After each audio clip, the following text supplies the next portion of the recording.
आज के वीडियो में कक्षा 10वीं हिंदी चैप्टर नंबर 6 बहादुर कहानी है, जिसके लेखक है अमरकांत जी। हम इससे पहले की वीडियो में लेखक परिचय में बताए थे अमरकांत के जीवन परिचय और किस प्रदेश से निवास करते थे, उसकी प्रमुख रचनाएं क्या क्या थी, ये भी हम उस वीडियो में कवर किए थे। इस वीडियो में हम बहादुर कहानी को पढ़ेंगे। चलिए स्टार्ट करते हैं यहाँ से। सहसा मैं काफ़ी गंभीर हो गया था, जैसे कि उस व्यक्ति को हो जाना चाहिए जिस एक भारी दायित्व आ गया हो। वह सामने खड़ा था और आंखों की बुरी तरह मलका रहा था। 12-13 वर्ष की उम्र, ठिगना चकित शरीर, गोरा रंग और चपटा मुंह।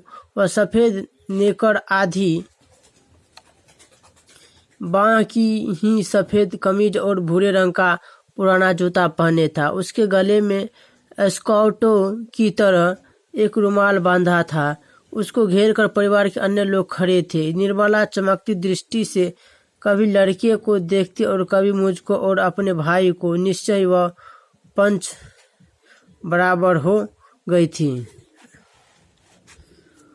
उसको लेकर मेरे साले साहब आए थे, यानी कि बहादुर को लेकर कौन आए थे? उसके साले साहब लेकर के आए थे। उसको लेकर मेरे साले साहब आए थे। नौकर रखना कई कारणों से बहुत ज़रूरी हो गया था। मेरे सभी भाई और रिश्तेदार अच्छे ओहदे पर थे और उन सभी के यहाँ नौकर थे। मैं जब बहन की शादी में घर गया तो वहाँ नौकरों का सुख देखा। मेरी दोनों भाभियाँ रानी की तरह बैठकर चरपाया तोड़ती थी, जबकि निर्मला को सवेरे से लेकर रात तक खटना पड़ता था। मैं ईर्ष्या से जल गया। इसके बाद नौकरी पर वापस आया तो निर्मला दोनों जून नौकर चाकर की माला जपने लगी। उसकी तरह अभागिन और दुखिया स्त्री और भी इस दुनिया में होगी। वे लोग दूसरे होते हैं जिनके भाग में नौकर का सुख होता है। पहले साले साहब से असाधारण विस्तार से उसका किस्सा सुनना पड़ा। वह एक नेपाली था जिसका गांव नेपाल और बिहार की सीमा पर था।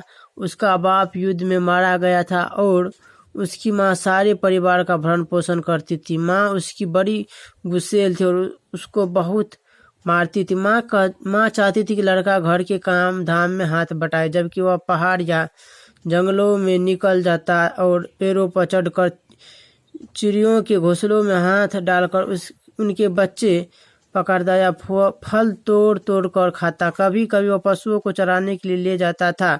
उसने एक बार उस भैंस को बहुत मारा जिसको उसकी माँ बहुत प्यार करती थी और इसलिए जिससे वह बहुत चिढ़ता था। मार खाकर भैंस भागी उसकी माँ के पास चली गई, जो कुछ दूरी पर एक खेत में काम कर रही थी। माँ का माथा ठनका। बेचारा बेजुबान जानवर चारना छोड़कर वहाँ क्यों आएगा? जरूर लौंडे ने इसको काफ़ी मारा है। वह गुस्से से पागल हो गई।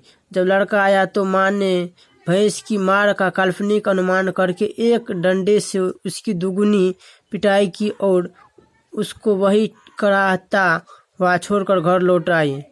लड़के का मन माँ से फट